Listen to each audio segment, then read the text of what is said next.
Qual é a nova do imperador no Brasil hoje? A nova é a seguinte. Está em todos os portais de notícia. Bolsonaro enviou 800 mil aos Estados Unidos. 800 mil reais.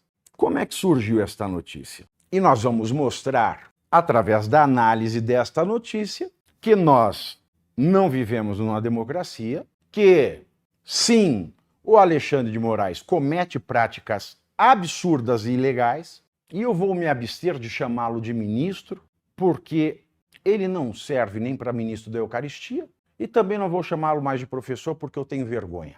É uma vergonha dizer que o seu professor de Direitos Fundamentais está cometendo esta barbárie no país. E se a vítima do Alexandre de Moraes fosse o Lula, eu diria o mesmo.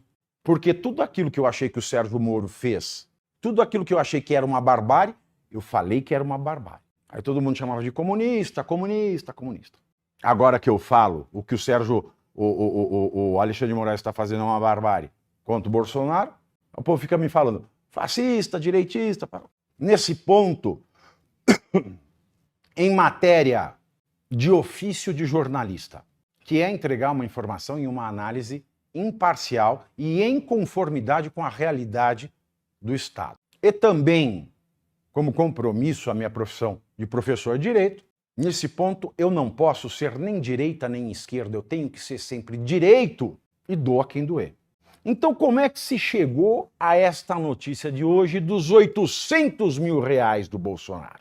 Se chegou a esta notícia porque nós temos um sujeito no Supremo Tribunal Federal, de nome Alexandre de Moraes, que foi meu professor e eu tenho vergonha de dizê-lo, e que não vou chamar de ministro, apesar do cargo, porque não é digno de ministério nenhum, porque ele não se cansa de destruir o Estado de Direito no Brasil. E destruir o Estado de Direito é destruir a democracia, de maneira que, se, como ele diz, o Bolsonaro e os golpistas do 8 de janeiro tentaram dar o golpe na democracia, eles só tentaram.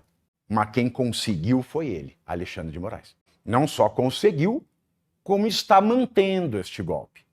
E você está dizendo que o Alexandre de Moraes é antidemocrático? Estou.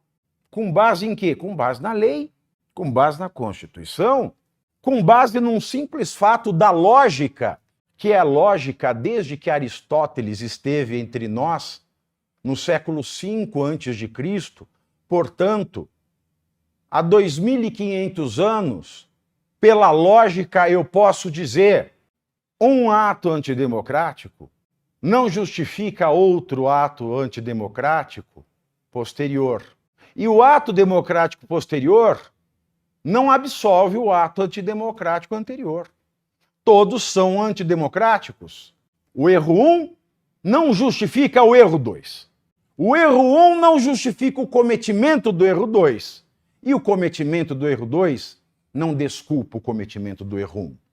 Para quem não entendeu a boa lógica. Então, quando eu digo que o Alexandre de Moraes ele conseguiu aquilo que os golpistas, segundo ele, tentaram, eu o afirmo com base na lógica. Na lógica. Pura e simplesmente. Em primeiro lugar, não é só com base nisso, não. Antes fosse só isso. Mas não é. E o que deveria me alegrar por mostrar que eu estou trazendo aqui para vocês um juízo de razão, um conhecimento baseado no que há de mais seguro na doutrina, na jurisprudência e na filosofia, me entristece, porque me mostra que Alexandre de Moraes não tem pudores, não tem limites, não se cansa de mentir e não se cansa de destruir a democracia. A democracia é o império da lei. Se a lei não vale, a exemplo do que eu acabei de citar no começo, das prisões em flagrante, que continuaram depois das 24 horas, sendo que a lei diz que ela não pode, dentre tantos outros exemplos que eu poderia citar, eu vou ficar só nesse para não ficar maçante, porque eu quero continuar. E digo que Alexandre de Moraes, ele conseguiu aquilo que ele diz que os golpistas tentaram no 8 de janeiro, e está mantendo a nossa democracia em cárcere privado. está mantendo a democracia brasileira enterrada viva e fazendo isso da pior forma, que é dizendo que ela está inabalada. E isso é fake news. Mas de que outra forma você afirma isso, Pavinato? Eu afirmo isso com base na lógica, com base no desafio ao império da lei, e quem desafia o império da lei desafia a democracia, e quem desafia o Estado de Direito desafia a democracia, porque não há democracia sem Estado de Direito no mundo moderno. São coisas simples, elementares.